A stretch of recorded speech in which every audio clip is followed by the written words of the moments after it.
Bienvenidos a Voces, un espacio de Bitácora Club en el que hablamos de libros, entrevistamos a autores y a todo tipo de personajes y personas ligadas a la creación literaria y artística, para reivindicar el papel revolucionario de las letras y de la cultura en esta época de transhumanización.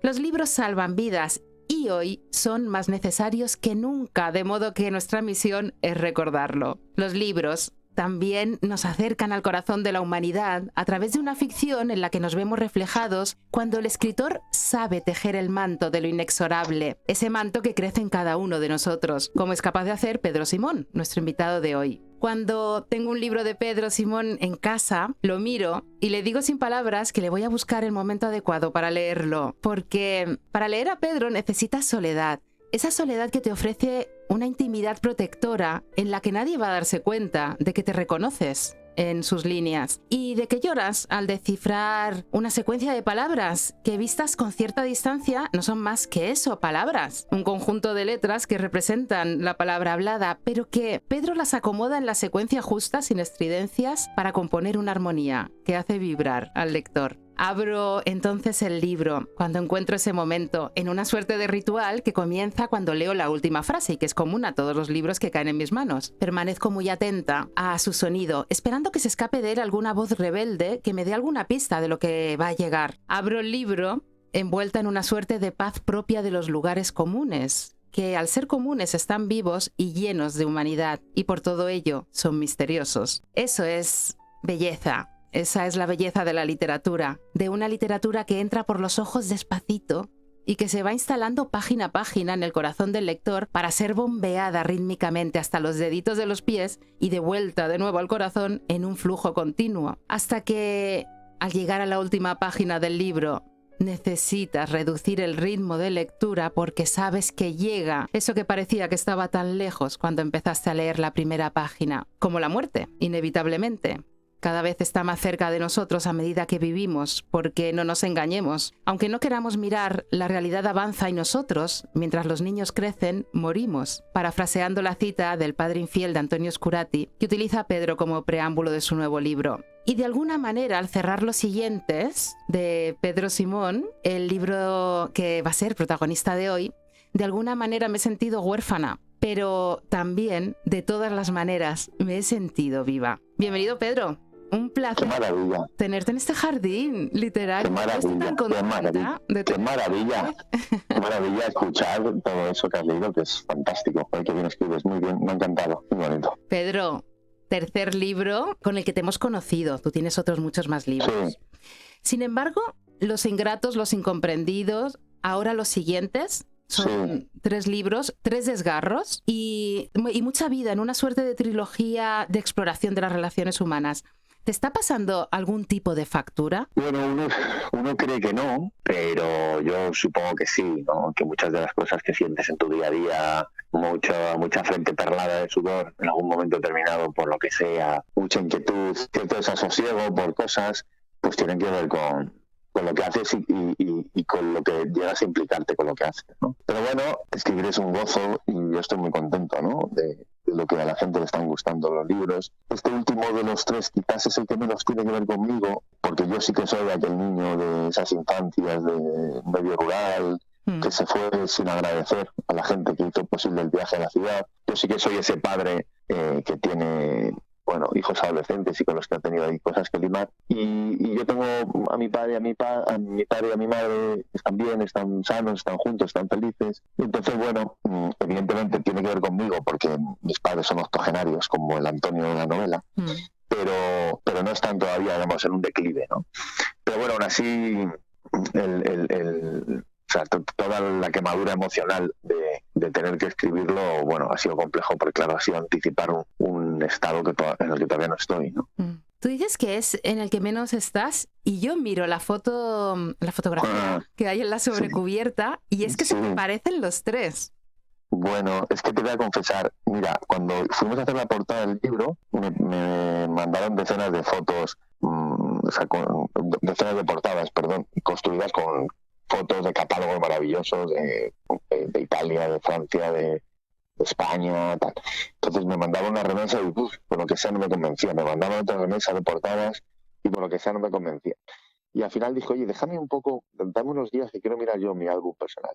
Entonces mirando en mi álbum personal aparece una fotografía de un señor con una gorra blanca, con un peluco metálico muy setentero.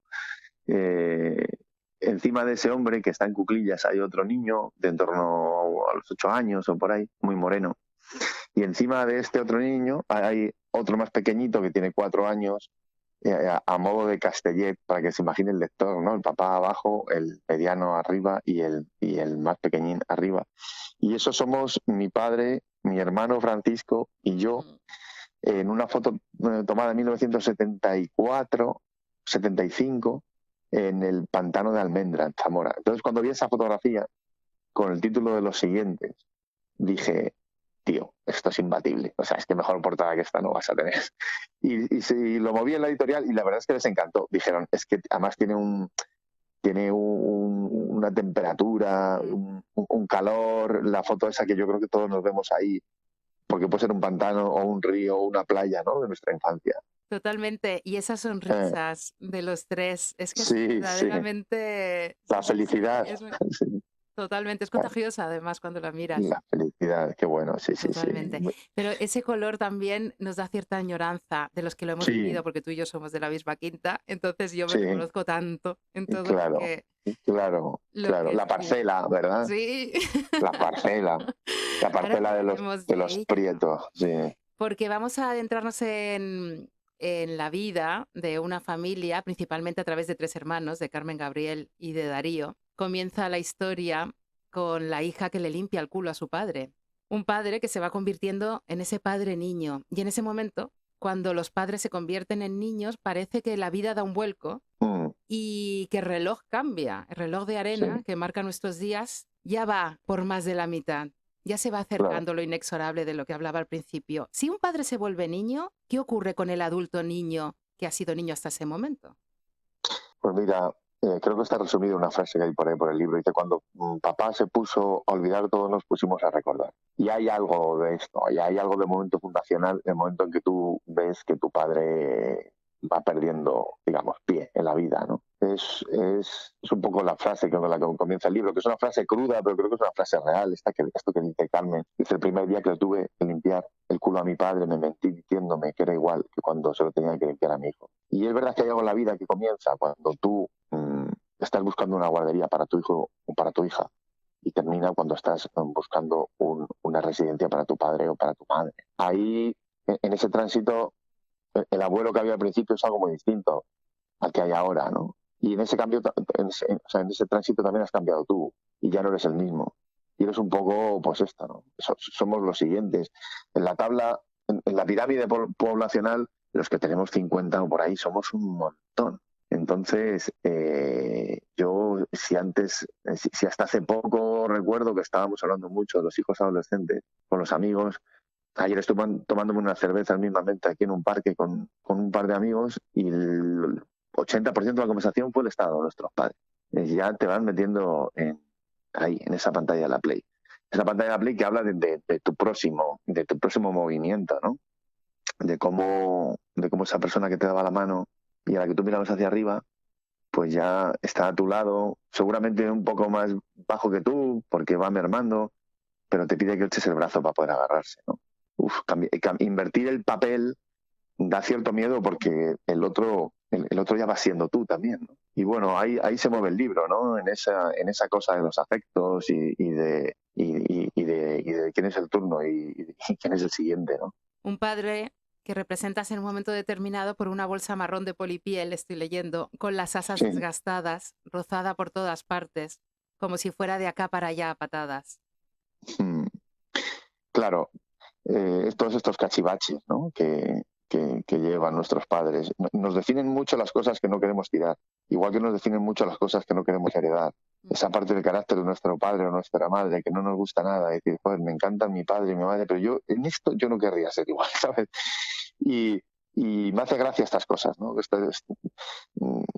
La memoria emocional, lo que no se puede tocar, aquella bolsa de polipiel que está gastadísima, que está rota, que tu hijo te podría comprar una nueva, y De hecho, tienes una trolley en casa que podrías utilizar en vez de esa bolsa absurda de polipiel. Pero tú quieres ir con ella porque te recuerda cuando ibas con tu mujer que ya falleció, ibais los dos en los viajes del inserso, y en esa bolsa tu mujer metía los bocadillos envueltos en papel plata, y en esa bolsa mamá metía una botellita de agua, y en esa bolsa, y en esa bolsa, y en esa bolsa, ¿no? Y todo gira en torno a los objetos, esos objetos que al final forman parte de ti de un modo, de un modo que como pocas cosas, ¿no? O sea, son como parte de la familia, ese tipo de objetos. Y que las pones en el lugar adecuado cuando haces ese ejercicio de recordar, de memoria. Y esto ocurre también con el terreno, has hablado, ¿no? Qué típico. Sí. O qué paso adelante era comprar el terreno para poder Claro. disfrutar del poco tiempo libre que se tenía, porque se trabajaba mucho y muy duro. Claro. Antonio Prieto, que tiene 80 y tantos años, era autobusero de una línea más muy dura, Madrid, en la novela, ¿no? Se cuenta que era una línea donde había personas drogodependientes, bueno, en los 80 en Madrid, en la periferia, etcétera. Y Olivia, su mujer, fallecida, ella era ama de casa, ¿no? Pero lo aspiracional de la clase media era tener una parcela, una parcelita en la que iban los fines de semana, los hijos generalmente obligados. Al principio iban con alegría, pero ya cuando ibas cumpliendo años, decías, qué coñazo otra vez ir a la parcela el fin de semana, ¿no? Entonces, pero había que ir, porque, chica, había que amortizar aquella inversión de tus padres. Entonces, veías a papá allí haciendo ñapas por casa, subiéndose a un árbol, o podando una parra, o dando cemento en cualquier lado. Tu madre detrás regañándole, diciéndose, no, esto me lo estás poniendo perdido, no sé qué. Pero eran espacios de felicidad, de ver las estrellas, de buscar grillos, de salir, de primeras experiencias, ¿no? Y al final, en el libro, de algún modo, se vuelve a la parcela, ¿no? Y porque es verdad que a veces la familia, en una parte de nuestra vida, nos puede sonar algo como de mentira, ¿no? Pero yo creo que con el paso del tiempo, cuando ibas teniendo 50 o más, te vas dando cuenta de que es la gran verdad a veces, ¿no? De que ese sitio al que vuelves, cuando vienen maldadas, que es un puerto de refugio que siempre va a estar ahí, ¿no? Digo, si tienes una familia normal, evidentemente sí. La familia es claro. Pero digo, si es una familia al uso, pues siempre es un buen sitio al que quieres estar. Un sitio que cuando hace frío en la calle se está calentito y al revés, ¿no? Y para mí es un libro que habla de esto, que habla de la familia, que habla del amor filial, que habla del amor incondicional, de cómo tus padres te quieren como nadie más quiere, ¿no? Y lo que están dispuestos a callar para que todo siga anudado, ¿no? Aunque se haga daño el que calla, ¿no?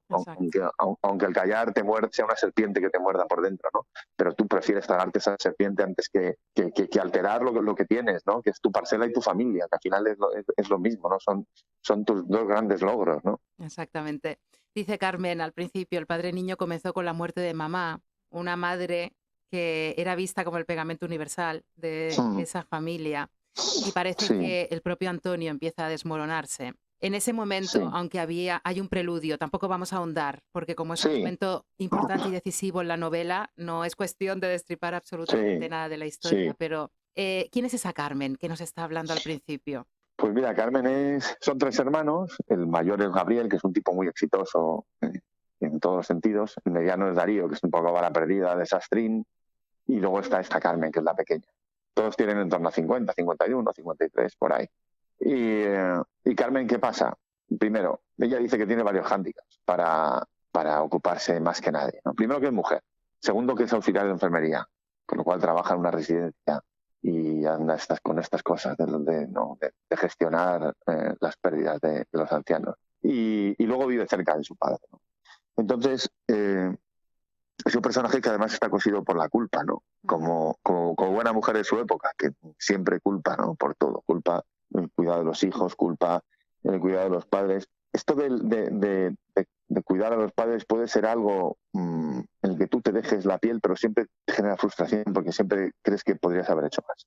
Y esto es lo que siente Carmen de algún modo, ¿no? Ella ha estado siempre ocupándose de su padre, pero ya llega un momento en que hay que tomar otra decisión y repartirse a papá de algún modo, porque ella ya no puede solo ocuparse de él, ¿no? Y claro, ahí está Antonio, viudo, octogenario, desvalido. Estuvo a punto de en vez de manejar la figura de un viudo, manejar la figura de una viuda, que fuese Olivia, ¿no?, la protagonista. Pero elegí que fuese Antonio porque creo que un hombre solo sin su pareja después de 50 años es como un pajarillo ali quebrado que se ha caído del nido. Y veía más intemperie, y veía a alguien más inerme, un ser humano más inerme, en un hombre de 80 años que ha perdido a su mujer, que al revés. En las mujeres detecto más robustez, detecto mucha más independencia, son menos demandantes. Bueno, esto que tú decías, ¿no?, los tite, ¿no?, son el gran pegamento universal de la familia, son las madres en esta sociedad que yo creo que es muy matriarcal, afortunadamente.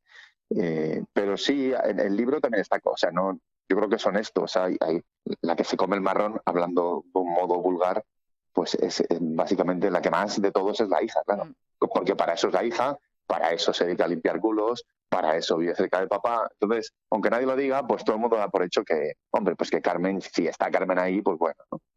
Y esto yo lo veo en muchísimas familias, y creo que cualquier persona que nos esté escuchando está asintiendo, o bien porque ella es Carmen, o bien porque conoce a muchas Carmen. Esa cultura de los cuidados, ¿no?, que parece pegada, por utilizar lo mismo, ¿no?, el mismo símil con el pegamento, a las mujeres más que a los hombres, aunque hay muchos hombres, las cosas poco a poco van cambiando, pero efectivamente sí sigue siendo así, y todos sabemos que es un hecho. Tenemos... 9 de cada 10 cuidadoras familiares siguen siendo mujeres, o sea que imagínate, ¿no?, si es así. Efectivamente. Tenemos a Antonio y Gabriel. Son dos caras al final de una misma moneda, y los tratas como dos tipos de muertes que complementan la muerte física que ha ocurrido de la madre. El primero, Antonio, el padre, que representa la pérdida de la memoria, la inexorabilidad del derrumbe final que nos puede esperar a todos. El segundo, Gabriel, que representa el deseo de olvidar la muerte de lo que debió haber sido y no ha podido ser. Sin entrar en detalles, siempre. Sí, te entiendo. Perfecto. Dos fantasmas al final que nos rodean a todos, de una manera o de otra, a lo largo de la vida. Sí, volvemos, ¿no?, a las cosas que no nos atrevemos a decir, a las cosas que preferimos callar. Pero fíjate, es verdad que hay fantasmas en las relaciones familiares, hay muertos dentro del armario, cosas que no nos atrevemos a sacar. Pero al final es tu hijo, y al final es tu padre. Y al final hubo algo ahí que sucedió, que tendrá que descubrir el lector, muy jodido de gestionar, pero es tu hijo. Por eso digo que es un libro que habla de las segundas oportunidades. Y vuelvo a lo del puerto refugio, y te hablo del hangar, y te hablo del astillero. Al final, donde todas las piecitas se reparan es ahí, ¿no? Y tu padre siempre te va a estar esperando.